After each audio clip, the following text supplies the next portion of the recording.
Kita masuk ke dalam diri, kemudian kita mulai memaknai sebab akibatnya sampai lebih ke dalam. Itu batin seperti itu. Tapi butuh proses. Nah, positifnya ini akan lebih panjang pengobatannya. Maksudnya efeknya panjang, bisa maksudnya kita bisa nggak kambuh-kambuh lagi. Efek positifnya kita bisa menjaga kesadaran dalam jangka panjang. Kalau hanya fokus ke langsung instan, itu bolak-balik aja. Kita emosi itu nggak bisa dilawan. Tapi semakin kita lawan kan semakin itu pegang kuat-kuat. Nah yang penting adalah sadarin dulu, diakuin dulu emosinya ada. Maka kekuatannya kan melemah. Waktu emosi yang timbul dari sebuah kejadian, peristiwa, apapun yang terprogram di dalam diri kita, itu aja. Akuin, sadarin, akuin, terus ambil tanggung jawab untuk lepas. Baru itu bisa lepas. Kalau kita udah sadar, kita ngelepasinya gampang. Tapi kalau kita nggak sadar, mau ngelepasinnya nempel terus ya kan. Merasa kan banyak orang nih, digenggam terus, padahal ini yang bikin rugi diri kita sendiri. Kalau tahu ilmu energi, waduh, udah itu membuat situasi. Makanya gini, waktu emosi nggak dibuang, itu kan emosi yang negatif ya, itu kan membuat getarannya nggak bagus. Dia mendatangkan orang-orang yang sama, makanya nanti menyalahkan lagi, terus menyalahkan orang lain, menilai, itu seperti itu.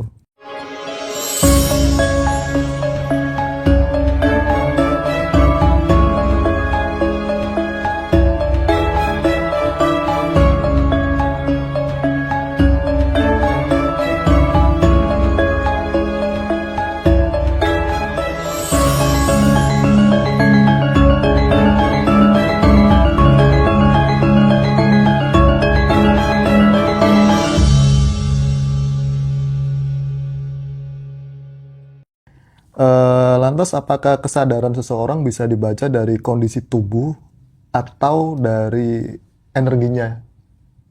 Sangat bisa. Jadi, tapi bukan menjas ya. Jadi alat ini bukan menghakimi, tapi dia hanya melihat sebuah cermin dari tubuhnya dia supaya kesadarannya naik. Jadi, kalau dengan dipindahkan gelombangnya kemudian divisualkan, itu membaca cermin tubuh dia. Bener nggak dia merawat dia selama bertahun-tahun ini, udah betul belum? Metode yang dia jalankan, kekurangannya di mana? Nah, alat ini bisa menunjukkan, sehingga kita memperbaikinya lebih preventif, lebih dulu. Sebelum ada kejadian, kita udah lebih tahu dulu membacanya. Seolah kayak peramal alatnya ini. Kayak scanning gitu. Scanning, betul, iya. Jadi kita tahu di bagian mana yang harus dibenerin nih.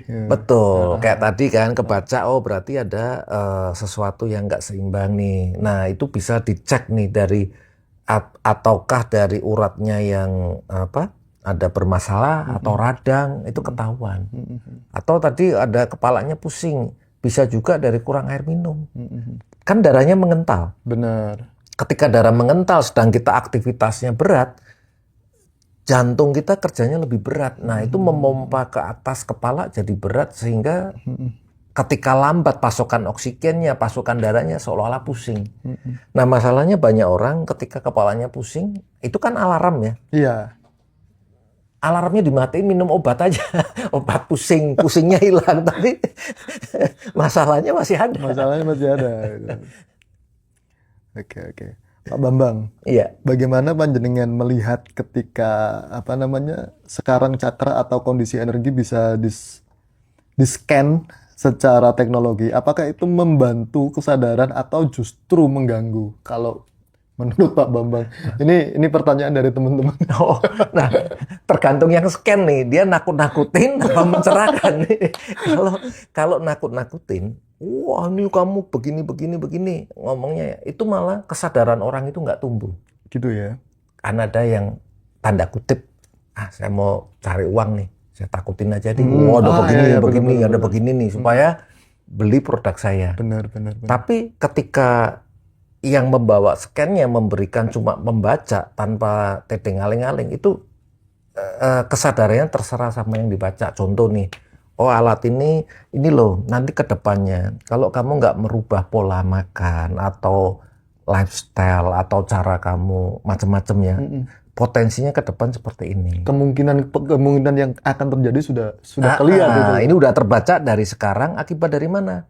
Pola 5 tahun atau 10 tahun sebelumnya nih. Sehingga membentuk realita dalam tubuhnya seperti itu. Nah, itu dibaca mesin. Kembali lagi tergantung orangnya. Bisa kesadarannya turun, bisa membangkitkan kesadaran. Kayak tadi pas Pak Bambang scan saya kan livernya agak Betul. kurang bagus misalnya. Iya, betul. Ternyata 10 tahun yang lalu saya melakukan hal itu kan. hal itu. Jadi sekarang Sehingga tinggal mengakibatkan livernya bermasalah. Tapi kan sadar, oh berarti saya nggak akan mengulang lagi. Nah, kurang lebih seperti itu. Nah, kalau saya lebih memberikan kesadarannya. Karena kalau bolak-balik juga kasihan orangnya. benar. Kalau saya punya prinsip seperti itu. Pak, kira-kira pernah nggak ada pasien yang sudah parah banget gitu datang ke Pak Bambang dan mungkin ada cerita yang bisa diceritakan? Oh, ada sih, tapi parahnya itu dari penyakit juga ada. Parahnya yang bukan dari penyakit juga ada. Nah, jadi ini menarik ini. menariknya karena saya melakukan sekalian uji coba dengan pendekatan alat-alat frekuensi yang katanya semua rahasia itu dari seperti yang Tesla bilang itu dari energi, frekuensi dan vibrasi. Nah, saya nggak sengaja ada orang yang waktu ikut seminar saya kemudian dia datang, ternyata ada keluhan yang saya pernah cerita itu ya, yang di podcast sebelumnya itu. Ternyata saya baru tahu kejadiannya ada yang luar biasa, Mas Rosi. Waktu saya terapi, ternyata itu ada frekuensi yang nggak bagus ketempelan di tubuhnya dia, sehingga waktu dia pulang, laptopnya langsung rusak. Saya juga kaget, ini ada WA-nya. Wastafelnya rusak, semuanya jebol berentetan semua. Oke. Nah, saya nggak tahu itu energi bisa seperti itu. Nah, setelah saya terapi itu dengan pakai alat-alat itu, saya bilang sebetulnya tubuhnya bagus, tapi kalau rasa tetap cemas gak enak, yuk kita selaraskan aja lah, bahasa saya gitu. Kalau ada frekuensi dari luar yang masuk dikirim, yuk kita selaraskan, kembaliin netral semua. Nah, waktu saya kembaliin jadi selaras lagi itulah dengan alat, yaitu kondisi rumah, peralatan elektronik itu bisa rusak. Terus ada pengasuhnya yang notabene kata dia juga kalau dia disuruh minta apa-apa nggak bisa nolak, tiba-tiba bisa keluar. Nah, kemarin itu ada WhatsApp terakhir dari saya. Waktu di terapi itu keluar gambaran orang-orang. Saya bilang ya kemungkinan itu yang melakukan, saya bilang gitu kan. Nah, kemarin itu dari security-nya bilang bahwa orang itu masuk rumah sakit. Udah berapa hari gitu. Pelakunya itu. Iya, padahal saya nggak melakukan apa-apa, pakai alat aja, frekuensinya diselarasin, efeknya bisa seperti itu. Kalau yang gitu-gitu itu kan bisa dibilang klinik, Pak ya. Sebenarnya klinik, iya. Itu kan kalau orang ngirim-ngirim itu kan pakai katanya sih makhluk halus, makhluk yang tak kasat mata. Iya. Pernah nggak Pak, pas Bapak bantu orang, terus yang ngirim itu nggak terima, terus akhirnya nyerang Bapak itu pernah? Iya. Itu kan energi juga, entah bentuknya seperti apa, itu kan bentuknya energi. Nah, waktu datang, saya tinggal putar frekuensi aja sebetulnya. Rasa sebentar kemudian hilang. Yang alat iya. bulat tadi itu ya? Seperti ini. Ini boleh diperlihatkan di sini, Pak. Nah, ini alat ini saya hanya putar di ruangan. Memang kalau lagi terapi saya siapin, saya puterin biasanya. Jadi kalau diputer dia mengeluarkan gelombang. Nah, seperti ini nih Mas Rosi. Kalau dilihat, kalau orang lihat ini kan gelombangnya, nah puter kan. Getar sendiri, Pak. Bahkan Iya, muter dia ya. mengeluarkan gelombang. Nah, tinggal kita setelin frekuensinya seperti itu. Berarti ini untuk mendeteksi apapun bisa ya, bahkan energi negatif atau makhluk-makhluk yang tak kasat mata itu bisa kedetek, Pak. Alat ini nggak bisa detect, tapi dia bisa menyelaraskan frekuensinya aja. Frekuensinya ya. Iya. Jadi kehadirannya itu ketahuan itu. Kita sendiri yang merasa kalau kehadiran itu, nah alat ini saya hanya selaraskan aja Selaras, frekuensinya, frekuensi tinggi aja diputar. Jadi atmosfer di ruangan itu saya putar aja frekuensinya tinggi, sehingga apapun yang frekuensi rendah kan sama hukumnya, dia akan mental sendiri. Mental ya. Iya. Keren, keren, keren. Nah ini yang saya gunakan waktu itu tidak sengaja, kemudian dia laporan sendiri. Nah kalau yang berkaitan dengan organ, ya dengan alat itu, alat scan itu, teman saya malah terima kasih. Waktu saya, ini kasus beneran, waktu datang dia nggak bisa naik tangga. Oke.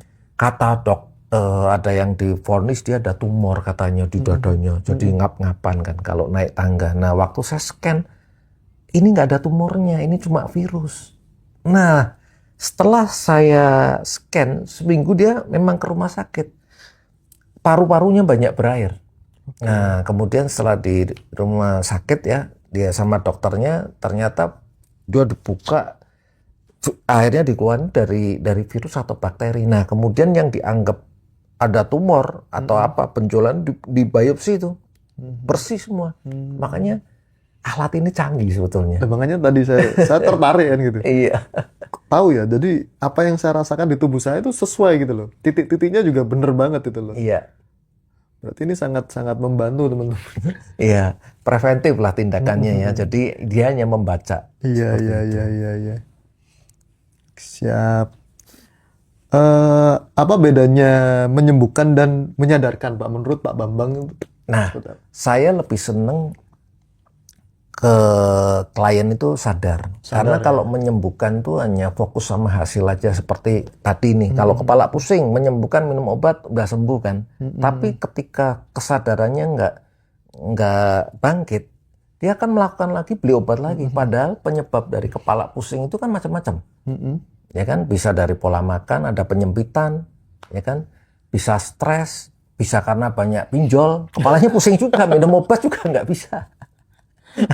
Tapi kalau kita sadar di scan, kita mulai memahami diri kita, pusingnya dari mana, maka pusing belum tentu minum obat. Nah, jadi kalau kesadaran itu dia lebih memahami, mulai mendengarkan alarm tubuhnya, rasa. Jadi dia mulai, oh ada rasa ini, dia mulai perhatian. Nah, tapi kalau soal kesembuhan, rasa ini gimana cepet sembuh aja, tapi nanti bolak-balik seperti itu. Ketika tidak diimbangi dengan kesadaran ya sama pusing beli obat, lama-lama obat dosisnya nambah banyak. Obat itu sebenarnya doping aja, Pak? Atau Dia gimana? lebih sifatnya pereda. Kalau kepala pusing itu lebih ke simptomnya, meredakan. Tapi kan penyebab pusingnya itu kan banyak. Dari memang virus, atau memang penyempitan pembuluh darah, atau memang karena psikologi, kasus emosi yang nggak terselesaikan. Kasus pinjol yang nggak selesai-selesai. Iya, itu bikin pusing. Kan banyak sekarang pinjol. Iya. Kurang lebih seperti itu. Oke, jadi Kan menarik ya kalau kita bicara-bicara seperti ini, orang mulai paham sebetulnya sakit tuh nggak harus dari obat. Justru tubuh ini bicaranya jujur, dia kan selalu kasih alarm. Tinggal kita nih paham nggak ini alarm yang seperti apa ini. nangkep nggak gitu? Seperti itu. Oke. Kurang lebih kayak gitu. Oke, siap Pak Bambang. Kenapa menurut panjenengan terapi batin seharusnya tidak instan, tapi tetap terasa dampaknya? Oh ya, karena kan kalau batin itu proses ya, jadi kita nggak langsung ke solusinya. Kalau orang lebih ke solusi itu kan instan. Kalau batin itu lebih ke proses memaknai semuanya. Jadi prosesnya memang bertahap. Kita masuk ke dalam diri, kemudian kita mulai memaknai sebab akibatnya sampai lebih ke dalam. Itu batin seperti itu. Tapi butuh proses. Nah, positifnya ini akan lebih panjang pengobatannya. Maksudnya efeknya panjang, bisa maksudnya kita bisa nggak kambuh-kambuh lagi. Efek positifnya kita bisa menjaga kesadaran dalam jangka panjang. Kalau hanya fokus ke langsung instan, itu bolak-balik aja. Oke. Makanya menengok ke dalam, terapi batin itu jauh lebih penting. Terapi batin, Pak Bambang. Iya, walaupun itu berproses, tapi bisa kehidupan kita lebih baik dalam jangka waktu panjang. Jadi untuk jangka panjang bagus banget. Oke. Buat teman-teman bisa nih belajar terapi batin sama Pak Bambang.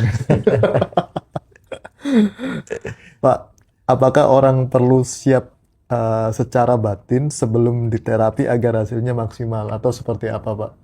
Ya, batin itu perlu, tapi siapnya bukan pengetahuan di terapi. Oh, terapi ini secara pengetahuan bukan, tapi kesiapan bahwa dia memberi ruang untuk memahami dirinya, untuk dirinya ini butuh terapi. Tapi bukan berarti, oh siap mentalnya gitu, enggak. Tapi dia sadar akan memberi ruang sehingga ketika diterapi hasilnya jadi maksimal. Ketika dia sadar dia memang butuh. Tapi kalau dia enggak, hanya sebagai siap-siap doang asal ya, tapi secara kesiapannya benar-benar enggak mempercayain, ya susah juga. Percaya cuma sekedar percaya, sekedar kulit aja kan? Iya, beda ya. Tapi kalau dia memahami, maka terapi-terapi seperti ini baru ngerti, oh frekuensi ini dia mulai paham. Kadang kan orang kok nggak ada rasa sih, kok nggak waktu diterapi, padahal ngefeknya bisa besoknya, bisa ngefek yang lain-lain. Iya. Seperti itu. Kan nggak harus langsung saat itu ya, karena butuh proses mungkin, Pak ya, butuh waktu. Betul. Karena ketika kita memahami, percaya itu, terapinya akan lebih ngefek. Oke. Kalau saya tadi, jujur saya sangat terbantu karena melihat kebocoran-kebocoran di part saya, bagian mana yang harus saya benerin. Betul. Itu sangat membantu. Nah, buat teman-teman nih Pak yang mau terapi sama Pak Bambang tuh gimana caranya? Bisa datang ke rumah terapi saya di Ruko Encante, Mas Rosi, di BSD ya, di Quantum Wellness Center. Jadi metodenya saya scan dulu, terus melihat ketidakseimbangannya di mana. Nah, kayak tadi waktu di terapi, itu baru satu terapi yang Mas Rosi rasakan kan. Iya. Perubahan angka kan ada yang berubah. Ada yang enggak. Nah, kalau yang enggak itu kita butuh satu metode lagi. Harus ke rumah terapi. Oke. Biasanya berapa lama, Pak, kalau teman-teman yang terapi itu tuh? Kalau komplit itu 2 jam. Nah, saya ketemu flow. Jadi energi kita menjadi kultivasi. Maksudnya to peak energi itu dengan flow saya yang saya mempunyai urutan metode yang saya rasa cukup dari riset saya itu. Energi terjadi kultivasi itu dalam waktu 2 jam. Karena dengan alat ini kita bisa membaca lagi karena ada angka. Before afternya kelihatan. Iya, benar. Nah, terus dari segi warnanya juga kelihatan. Oh, dengan ini perubahannya seperti apa. Nah, angka berubah dan tubuh pasti juga merasakan pasien itu, klien itu pasti beda rasanya. Jadi tubuh lebih rileks, lebih nyaman, seperti itu. Jadi pikiran juga tenang karena sudah tahu, ini yang harus tak perbaikin. Rata-rata rileks karena saya bantu booster pakai alat, Mas Rosi. Karena kalau dengan nafas bisa, tapi kita kan nggak pernah tahu riwayat klien yang datang dia belajar nafas sampai seberapa lama. Kan. Kalau diajari pada saat itu tubuh bisa rileks bisa, tapi nggak maksimal. Makanya untuk merilekskan itu saya pakai satu alat. Alat itu yang supaya jalur saraf-saraf kecil itu bisa lebih rileks semua. Oke. Iya, pakai gelombang elektromagnetik. Untuk sementara ini tempat prakteknya cuma di Jakarta, Pak ya? BSD ya, sementara di BSD. Terus untuk teman-teman yang dari luar pulau nih misal pengen pengen gabung gimana caranya? Langsung datang ke sana, Pak? Langsung datang atau hubungi di sini dong di Ngaji Roso. Hubungi admin Ya, Ngaji Roso bisa nanti iya. teman-teman kalau pengen gabung sama Pak Bambang melakukan terapi dengan alat-alat yang super canggih ini. Jujur saya seneng banget bisa melihat apa bagian-bagian part saya yang harus diperbaiki. Iya, Dan itu sesuai apa yang dirasakan kan? dirasakan. Iya, iya. Bahkan masalah kebanyakan minum air tadi kan kedetek juga. Ketitek juga. Ngeri. Kebanyakan minum. Pak, kalau seseorang ingin mulai mengenali dirinya, langkah paling jujur apa yang harus dilakukan dulu? Oh, kalau saya mulai buang mengeluh, Buang mengeluh. buang membandingkan sama orang. Langkah pertama ya, mulai kesadaran awal, jangan mengeluh, jangan membandingkan sama orang, jangan menyalahkan orang lain, itu dulu. Nah, kalau itu bisa dilewatin, orang akan mulai berani. Kalau di stepnya David Hawkins, dia akan masuk ke angka 200, di mana itu berani ambil tanggung jawab maksudnya. Level kesadarannya udah naik. Oke. Berarti dia udah tidak menjudgment orang, tidak menyalahkan orang. Berarti sudah tidak mengeluh, berarti dia udah melihat dirinya, berarti mengambil tanggung jawab maksudnya seperti itu. Oke. Kayak healing tadi untuk menghilangkan emosi, terima dulu, sadar, terima, ambil tanggung jawab. Nah, itu dulu aja. Jadi lakukan itu, jangan menyalahkan orang, jangan menilai orang, terus jangan membanding-bandingkan. Kalau itu bisa masuk lebih dalam lagi. Oke. Mulainya dari situ, dari hal yang sederhana dulu. Tapi itu kira-kira berat nggak, Pak? Kalau nggak ada yang berat, ketika kita sudah memahami, perilaku kita 100% berubah juga. Gitu ya? Dengan diiringi naiknya kesadaran akan merubah perilaku, karakter, semua seperti itu. Kata orang dulu kan, karakter nggak bisa dirubah. Ya, Tapi kalau dengan neuroscience sekarang, dengan pengetahuan, itu sangat bisa dirubah. sangat bisa dirubah, Pak. Sangat bisa dirubah. Tergantung kemauan kita ya, mau Betul, merubah atau tidak. Ya. betul. Niat ya kan. Harus lihat dulu ya. Lalu bagaimana cara membuang emosi lama tanpa melawan atau menghakimi diri sendiri, Pak? Ya, yang saya lakukan adalah kita emosi itu nggak bisa dilawan. Tapi semakin kita lawan kan semakin itu pegang kuat-kuat. Nah, yang penting adalah sadarin dulu, diakuin dulu emosinya ada. Maka kekuatannya kan melemah. Waktu emosi yang timbul dari sebuah kejadian, peristiwa apapun yang terprogram di dalam diri kita, itu aja. Akuin, sadarin, akuin, terus ambil tanggung jawab untuk lepas. Baru itu bisa lepas. Kalau kita udah sadar, kita ngelepasinya gampang. Tapi kalau kita nggak sadar mau ngelepasinnya, nempel terus ya kan. Merasa kan banyak orang nih digenggam terus, padahal ini yang bikin rugi diri kita sendiri. Kalau tahu ilmu energi, waduh, udah itu membuat situasi. Makanya gini, waktu emosi nggak dibuang, itu kan emosi yang negatif ya, itu kan membuat getarannya nggak bagus. Dia mendatangkan orang-orang yang sama, makanya nanti menyalahkan lagi, terus menyalahkan orang lain, menilai, itu seperti itu.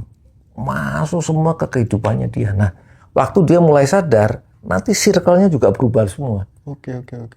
Nah, kurang lebih kayak begitu. Ketemu orang-orang yang kita bisa tukar wawasan, kemudian kesadaran jadi naik, kemudian mulai ikut pengembangan diri, seperti itu. Nanti akan berubah. Oke. Karena saya berani ngomong gini karena saya juga berubah. Iya. Berarti dulu semua juga butuh ini, Pak ya, termasuk Pak Bambang ya, berproses juga Berproses, ya. punya sampai kejeduk-jeduk, Pak.